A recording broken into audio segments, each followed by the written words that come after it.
Rule 13 से शुरू करेंगे। Rule 13 grant of registration to non resident taxable person, NRTPs के लिए। अब यहाँ पर अगेन जैसे CTP के लिए था ना, सिमिलर NRTP के लिए। CTP के लिए क्या था प्रोविजन, याद करो, पहले वो पेमेंट करते हैं, फिर TRN, फिर एक्नॉलेजमेंट, बस सेम एग्जैक्टली। तो इनको लेकिन बस फॉर्म दे रखा है, क्या है कि आपको पहले पेमेंट करनी होती है, कितन, at least 5 days prior to the commencement of business. ठीक है, फॉर्म GST 9 RG 09 में देखो, सिंपल होता है इनके लिए, सिंपल इनके लिए प्रोसेस पूरा वही है, पर इनको पहले पैसे देने हैं। वो CTP के लिए आया था, ये NRTP के लिए सेम है बस। Non resident taxable person shall electronically submit an application along with self attested copy of his valid passport for registration duly signed verified to electronic verification code in form GST RG 09 at least 5 days prior to the commencement of the business at the common portal. बढ़िया। Provide that in case of a business entity incorporated or established outside India, the application for registration shall be submitted along with its tax identification number. Tax identification number और unique number, बस exactly उसी तरीके से in and is identified by the government that the country of its ban, मतलब वहाँ का है ना, NRTP है ना ये, तो आपके पास या तो UIN होगा या तो वहाँ का कोई नंबर होगा। ठीक, क्लैरिटी यहाँ तक बताओ। अब अगला issuance of temporary registration number आ गया, उसके बाद आपको कर देने की है, आपको मिल जाएगा एक्नॉलेजमेंट। देख लो, person applying for registration non resident taxable person shall give a temporary reference number by the common portal making advance deposit. ये मिलेगा तो ही अगर आपने एडवांस डिपॉजिट कर रखी है, and letter on acknowledgement shall be issued electronically after the deposit of cash ledger. ठीक है, now next provisions of rule 9 and 10 relating to the verification and the grant of registration shall, मतलब samely apply. जो grant का registration का था ना, सारा का सारा प्रोसेस कि भाई वेरिफिकेशन का ये वो सारे तरीके, वो सब हो जाएगा सेम तरीके से। ग्रांट ऑफ रजिस्ट्रेशन के बाद वाले जो पॉइंट्स हैं वो सिमिलर यहाँ पर कॉपी पेस्ट होंगे। पॉइंट समझ में आया क्या था? ग्रांट ऑफ रजिस्ट्रेशन के बाद वाले पॉइंट्स वो 7 days, 30 days, क्लैरिफिकेशन 7 days, वही वाले पॉइंट्स। ठीक है, अगले यहाँ लास्ट वाला पॉइंट रहने दो, काट दो। अगला सुओ मोटो रजिस्ट्रेशन, अब खुद से अगर कर रहे हैं टेम्प्रेरी रजिस्ट्रेशन, हाँ, फॉर ईच बिजनेस वर्टिकल। ये देखो, ये वो हो रहा है सुओ मोटो रजिस्ट्रेशन, यानी कि मेरे जितने भी वर्टिकल्स हैं अलग अलग बिजनेस वाले, मैं सबके लिए रजिस्ट्रेशन करवा रही हूँ। ठीक है, person to any survey, inquiry, inspection, search और any other proceedings the proper officer finds that a person liable to registration under this act has failed to apply for such, तो उसको सच ऑफिसर में register the said person on an temporary basis. याद है आपको, मैंने कहा था ना प्रॉपर ऑफिसर करवा देता है, तो ये सुओ मोटो बंदे के लिए नहीं लिखा,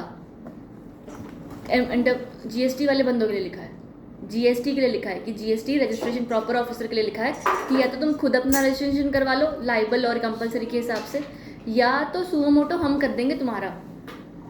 पॉइंट समझ में आया? Suo motu registration bye the proper officer, bye the proper officer. ठीक है, ऐसा होता क्यों, मतलब किस बेस पे? जैसे लाइक अगर तुम्हारा टर्नओवर क्रॉस हो गया, तुमने नहीं कराया रजिस्ट्रेशन और हमको पता लग गया कि तुम्हारा परचेजेस इतना है, सेल्स इतना है, बिल तो तुम्हारा इतना है, पर वो फिर ज़बरदस्ती कर देंगे तुम्हारा। अगर या तो तुम्हारा कंपलसरी फील्ड में तुम फॉल करते हो पर तुमने नहीं करा, तब भी ज़बरदस्ती कर देंगे। ठीक है, यहाँ तक तो अब यहाँ पर हुआ उसके टूट जाएगा वो, चार्जर भी टूट जाएगा, स्विच टूट जाएगा। has failed to apply for such registration and such officer may register the said person on a temporary basis and issue an order from registration 12। बढ़िया, बताओ बताओ जल्दी, किसको क्या नहीं समझ में आया?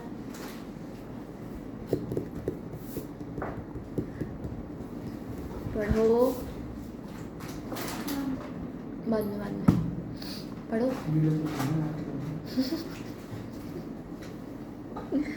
ऐसा नहीं है, कहा तो मैं यहाँ तक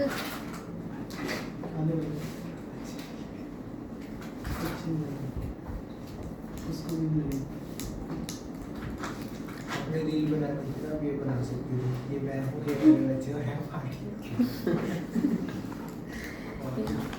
पढ़ाई हो।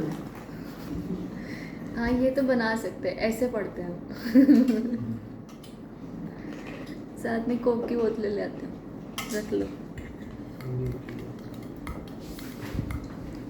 फर्स्ट पॉइंट पढ़ लो। तुमने पढ़ा, केली ने।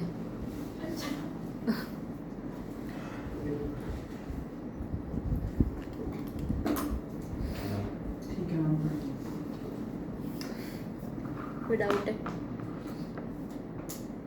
चल ठीक है। सेकंड, इफेक्टिव डेट कब से होगी? Application for registration with in 90 days with temporary registration और 30 days of the appeal order if applied. अब इसमें क्या हुआ है? अगेन आपको वो टेम्परेरी रजिस्ट्रेशन नंबर मिल गया है ना, जब वो मिला है उसके 90 days के अंदर अंदर करवा लो सारा काम। तो every person to whom temporary registration has been granted shall within period of 90 days from the date of grant of such registration submit an application for registration in the form 8 or 12 provided that where the said person has filed an appeal against the temporary। मतलब तुमने ज़बरदस्ती उठा के मेरे को register कर दिया, मेरा टर्नओवर उतना है ही नहीं या मेरी सप्लाई एग्जेम्प्ट है, तो I can appeal and if I appeal 90 days के अंदर। नहीं अपील का नहीं दिया हुआ है कितना टाइम। 90 days में आप फाइनल के लिए अप्लाई कर दोगे अगर आपका टेम्प्रेरी हो गया है तो, और अगर तुम्हें लगता है कि मेरा टेम्प्रेरी भी नहीं होना चाहिए था तो अपील कर दोगे। अपील के डेज नहीं दिए हैं, पर अपील का डिसीजन आने के बाद अगर तुम्हारा अपील तुम्हारे खिलाफ आती है, ठीक है, तो 30 days में कर दोगे। तो इनके appeal against the temporary registration in such case the application for registration shall be submitted within a period of 30 days from date of issuance of the order. आया समझ? कोई को डाउट? पक्का ना सारे? अगला प्रोविजन 9 और 10 related to verification and the issuance of certificate of registration shall apply. बाकी का सारा सेम प्रोविजन यहाँ पर अप्लाई हो जाएगा। यहाँ तक ठीक है? बताओ। 17 assignment of unique identity number to certain special entities. किसको मिलता है यूनिक आइडेंटिटी नंबर? वो यूएनओ वाले बंदे सब ब्ला ब्ला। तो अगर every person required to be granted unique identity number in accordance with this rules, तो अप्लाई करेंगे कौन से फॉर्म में? रजिस्ट्रेशन 13 में assign UIN to the person within 3 working days. ठीक है, from the date of application. Last में लिखा है, सेकंड डब्बे के लास्ट में। बस इसका इतना ये 2 लाइन ही काफ़ी है। अगला रूल 18 डिस्प्ले ऑफ या नहीं फुल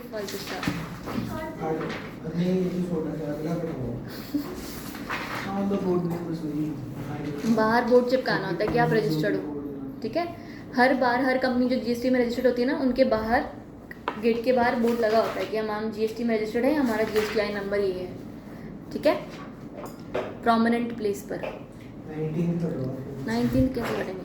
अमेंडमेंट ऑफ रजिस्ट्रेशन फटाफट करेंगे, ज़्यादा नहीं पढ़ेंगे इसके अंदर। सी पढ़ेंगे यार। ये application for change in particulars with in 15 दिन ऑफ चेंज। आपके अगर एप्लीकेशन क्या कर रहे हो आपने सब कुछ करवा लिया, रजिस्ट्रेशन सब कुछ हो गया, आपको चेंजेस आ रहे हैं, तब का एप्लीकेशन करनी पड़ रही है, कर रहे हो, क्या कर सकते हैं। तो if there is any change in the particulars furnished in form 1 या 7 या 9 या 10 और यूआईएन के हिसाब से या 13, इन सब में दिए हुए पर्टिकुलर्स में कोई भी चेंज आता है तो क्या करोगे? आप एप्लीकेशन फाइल करोगे विद इन 15 दिन ऑफ द चेंज, यानी कि चेंज होने दो, चेंज होने के 15 दिन में एप्लीकेशन फाइल करोगे इन फॉर्म जीएसटी 14। बढ़िया। कोई चेंज हुआ है तो 15 डेज में फाइल कर दोगे जीएसटी 14 में। नेक्स्ट, प्रोवाइडेड दैट अगर चेंज रिलेट्स टू कोई लीगल नेम है या एड्रेस है या ऐसे तरीके का कोई addition deletion of a director है या मैनेजिंग कमिटी, कोई मेन वो वाले चेंजेस हैं, तो द चेंज सब rule 1, 2, 3 what ever all shall be applicable for all registrations of the registered person and obtained under the provisions of the PAN। मतलब क्या हुआ? एक पैन है, उसमें बहुत सारे जीएसटी रजिस्ट्रेशन नंबर्स हैं। ठीक है, अगर चेंजेस कोई लीगल नेम ऑफ बिजनेस का है या चेंज कोई मेन एडिशनल कर्ता का या किसी का है, तो उसके जिसका पैन है उसी के ही सारे डिटेल्स होंगे ना। ये वाला अगर डिटेल चेंज हुआ तो सारी कंपनीज के लिए होगा ना, आपकी सारी ब्रांचेस के लिए होगा। तो उन्होंने बोला कि ये अगर ये चेंज होता तो सारे पैन के लिए कर देंगे हम। ठीक है, उस सेम पैन में जो भी कंपनीज है सबके लिए चेंज हो जाएगा। बताओ, सबको आ गया? अगला तुम्हारा where the change relates to any particulars other than A, तो फिर सर्टिफिकेट ऑफ रजिस्ट्रेशन के साथ साथ ही वहीं पर आप दोगे सिर्फ। तो shall stand amended upon submission of application. मतलब क्या हुआ? कोई आपको अप्रूवल कुछ नहीं चाहिए। आप बीच पहुंची आप, इसमें 15 दिन वाला लिखा हुआ है जो वो सेम लिखा हुआ है ऊपर वाला। कौन सा 15 दिन? हाँ, ये चेंज होने के 15 दिन में। ठीक है, कोई चेंज आया है तो 15 दिन में अप्लाई करोगे। ये चेंज आया है तो उस पैन से रिलेटेड जो भी कंपनीज है सब में चेंज हो जाएगा। अगर पैन से रिलेटेड कंपनीज में चेंज आने वाला कुछ भी नहीं है, ठीक है, सिंपल चीज़ है, तो फिर क्या होगा, आपने जिस दिन REG 14 फाइल किया उस दिन चेंज हो गया मान लिया जाएगा। कुछ हाँ हूँ करने की ज़रूरत नहीं है। कोई चेंज आता है छोटा मोटा, मैंने प्रोडक्ट्स बदल लिए, सर्विस ऐड कर ली, ऐसे छोटे मोटे चेंजेस हैं, ठीक है। Next, where change in the constitution of, ये रिलेट्स टू पैन नंबर ही आपका चेंज हो गया। मैंने पैन नंबर कैसे चेंज हो जाता है, मान लो मैंने पार्टनरशिप बनाया था, उसको प्राइवेट लिमिटेड कर रही हूँ, तो पैन नंबर चेंज हो सकता है ना। कहाँ पढ़ रहे हो आप? ये वाला ठीक हो गया। हाँ ये तो कब से हो गया। ये वाला हो गया।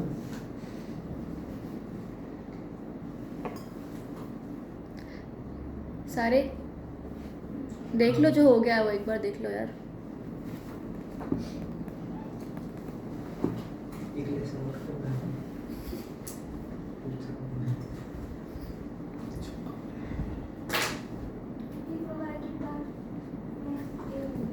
ई वाला पॉइंट कौन सा करना है और कौन सा काटना है? अब तक तो हमने सारे ही करे हैं, हम D पॉइंट पर पहुँचे हैं। बताओ कोई डाउट है कहीं पर भी? जो मैंने कहा था ना वही सेम चीज़ लिखी है, यहाँ पर ध्यान दो।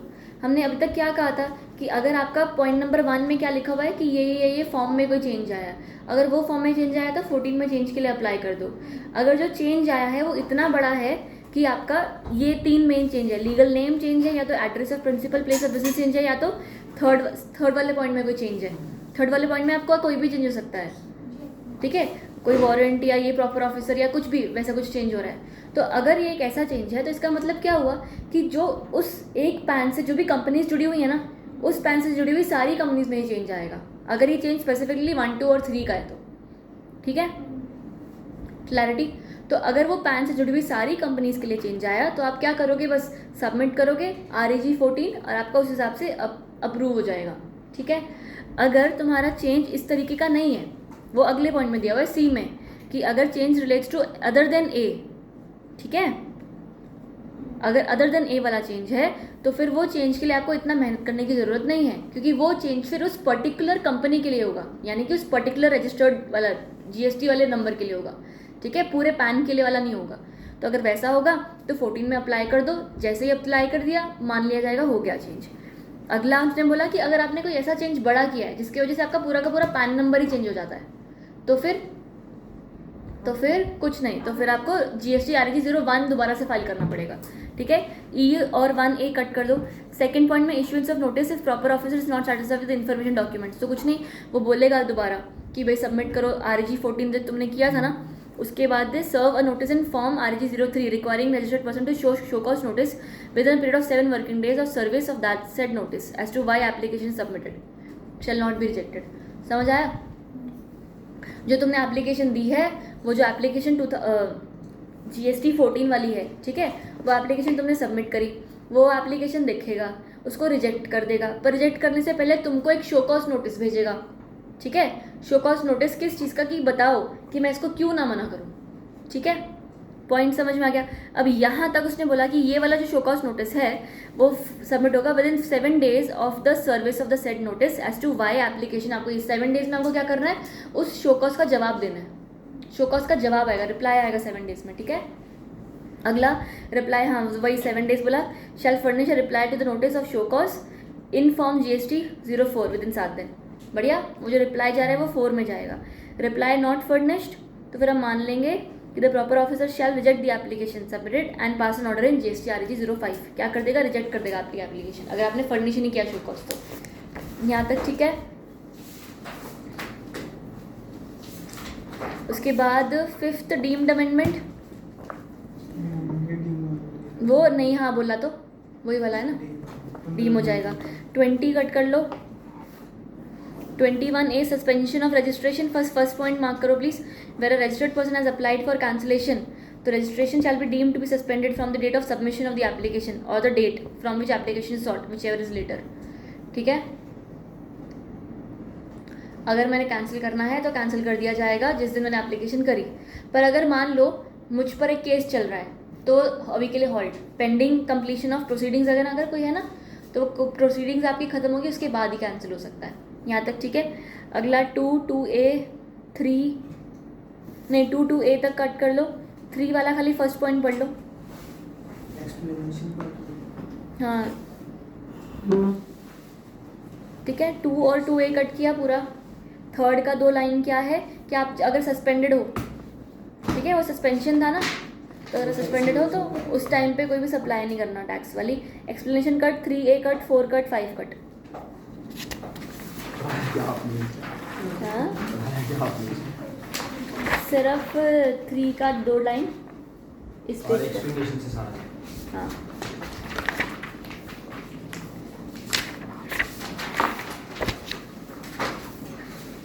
Rule 22 cancellation, application for cancellation, suspension था सस्पेंशन। उस टाइम पे नहीं।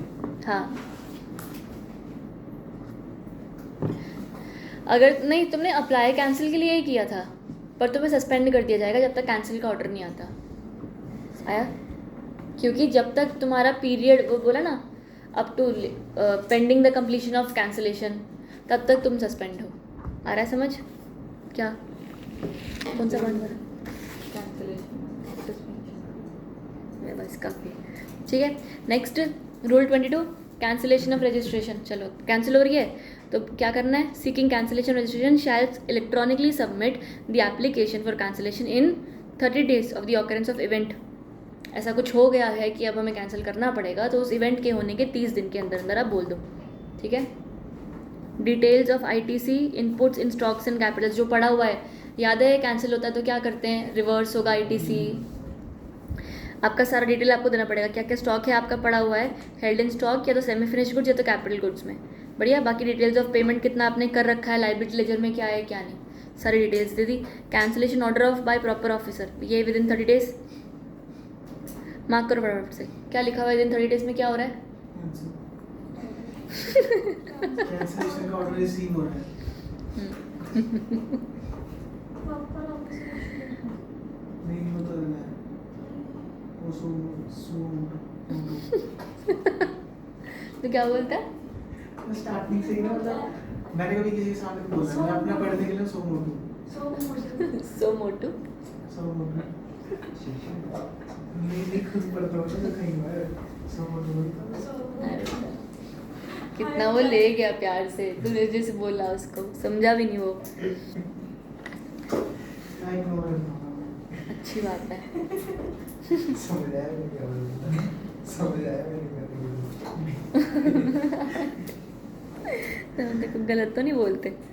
Suo motu cancellation by proper officer. Suo motu यानी कि प्रॉपर ऑफिसर कैंसिल कर देगा। ठीक है।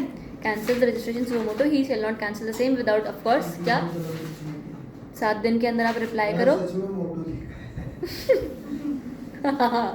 मेरे को तो दिख ही नहीं रहा है इसमें मोटो का। पड़ेगा अलग जो ये अपनी जान पूछ के करते हैं ऐसी गलतियां। मेरे को भी लगता है कभी कभी कि गलतियां ऐसी जगह ही हो रखी होती है जहाँ पर जो उसका मतलब निकल सके कुछ और। अच्छा यहाँ तक आपका रजिस्ट्रेशन अब हम कैंसिल कर रहे हैं। ठीक है। वो सुओ मोटो कैंसिलेशन हो रहा है। क्यों? क्योंकि आपने कुछ प्रॉब्लम करी है और अब हमने कैंसिल कर दिया। आपको अपॉर्चुनिटी बीइंग हर्ट देंगे। अगर आपको अपॉर्चुनिटी बीइंग हर्ट देने के लिए हमने शो कॉज नोटिस भेजा कि क्यों कैंसिल नहीं करना चाहिए, जिसका आप रिप्लाई 7 दिन में करोगे। ठीक है। और लास्टली अगर आपने नहीं भेजा तो we will pass an order in REG 2020 में in reply to SCN in satisfactory, तो आपका दोबारा रजिस्ट्रेशन कर दिया जाएगा। Shall drop the proceedings pass the order of prescribed form where registration is in of a person is liable to be cancel, proper officer shall order cancellation, जो भी है with in 30 days। ठीक है।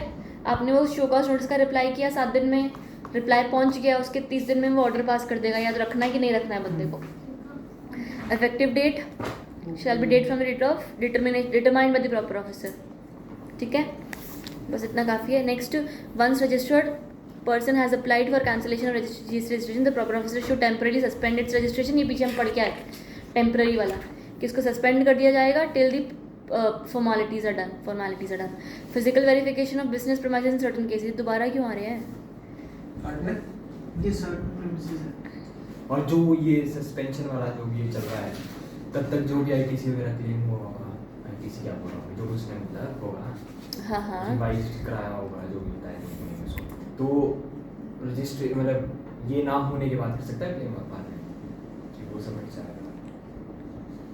घूम ही गई मैं क्वेश्चन में। बहुत ज़्यादा फालतू सवाल है। नहीं अच्छा उसका कैंसिल शुरू हुआ है पर लेकिन कैंसिल नहीं हुआ वो लास्ट ट्रेनिंग में। तो कर ही रहा है ना, तो उसमें हाँ जो भी वो आउटवर्ड तो उसको मना कर रखा है पीछे ना, सस्पेंड कर रखा है कि जब तक आप हो तब तक आप कुछ करोगे नहीं। ट्रेड भी नहीं करोगे। थर्ड पॉइंट में देख टैक्सेबल सप्लाईज नहीं दोगे क्योंकि आप सस्पेंडेड हो। थर्ड की वो जो 2 लाइन थी ना जो पढ़ने बोली थी, should not make any taxable supply। अच्छा ये वाला बोल रहे हैं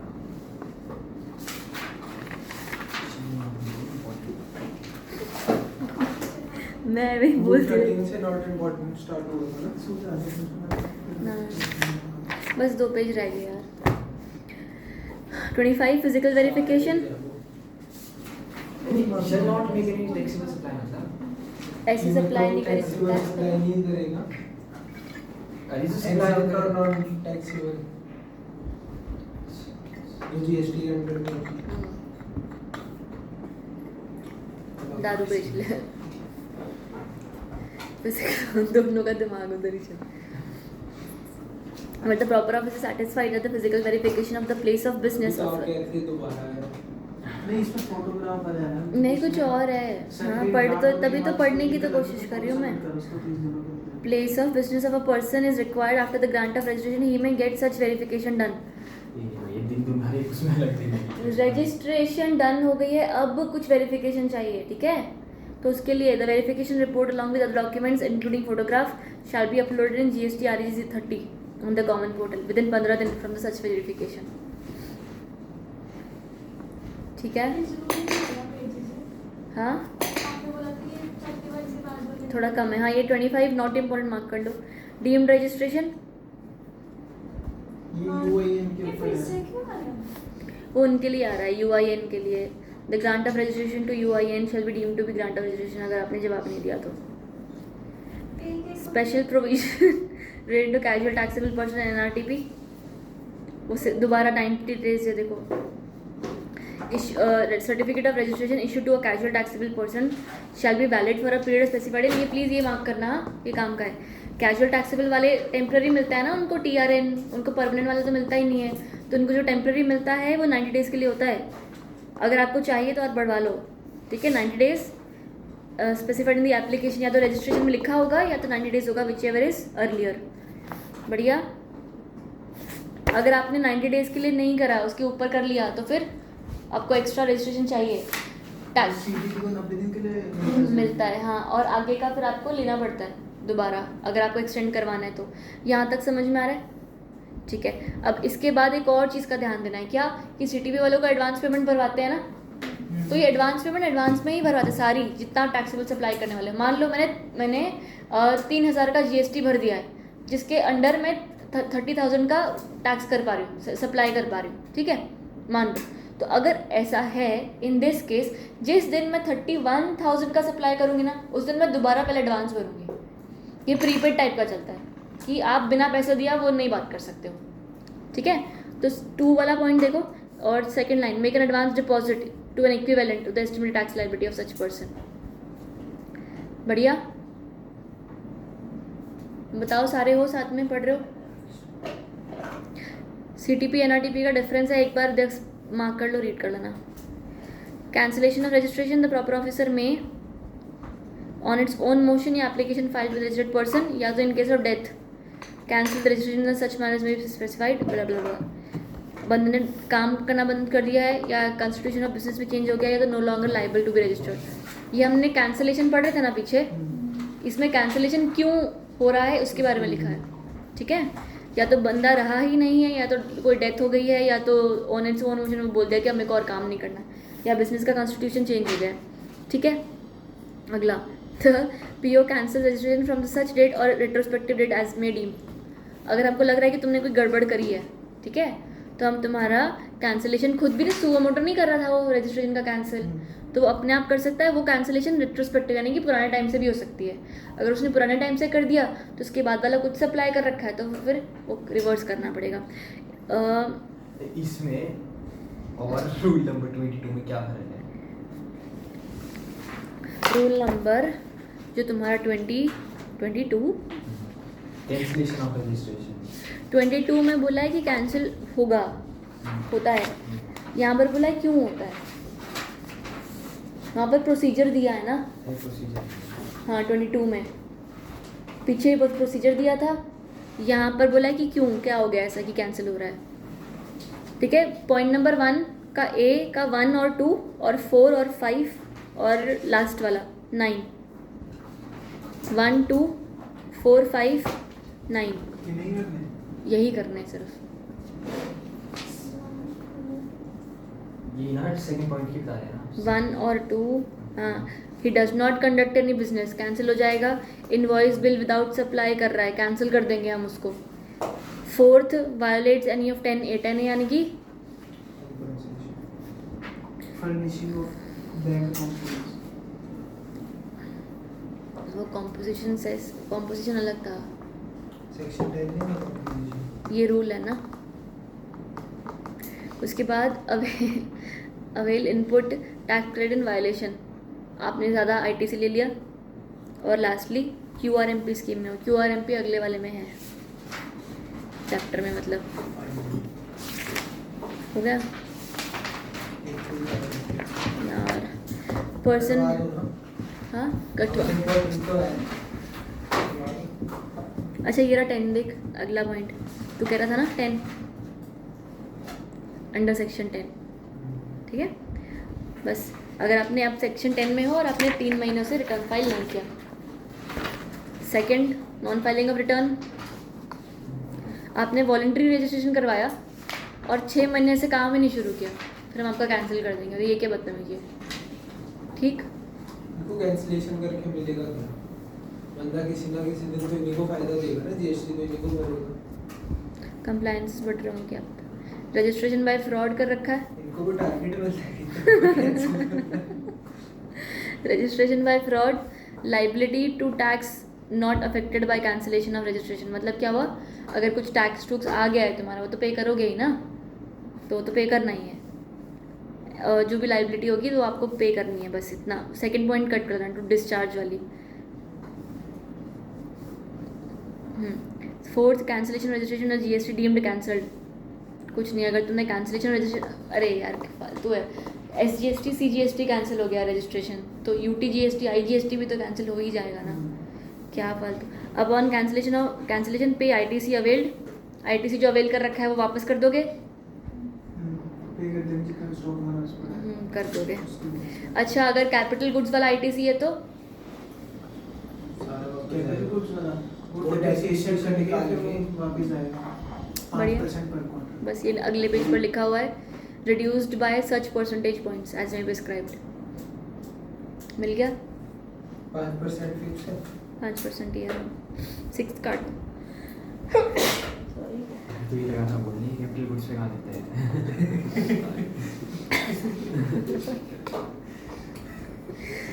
2 दिन से पढ़ा रही हूँ हाँ, मैं। क्या बोलते हैं, डिप्रिसिएशन आपने फुल पे चार्ज किया तो नहीं देता। हाँ Assuming हाँ है, हाँ ये उसमें assuming है, हाँ क्या है। ठीक है। खुद बोल के कुछ जस्टिफाई कर रहा है। 30 ये तो कट, बोलते ही आ रहा है। 30 काटना? Cut cut. काट दे तो हो गया चैप्टर का। तो इधर मिलता है।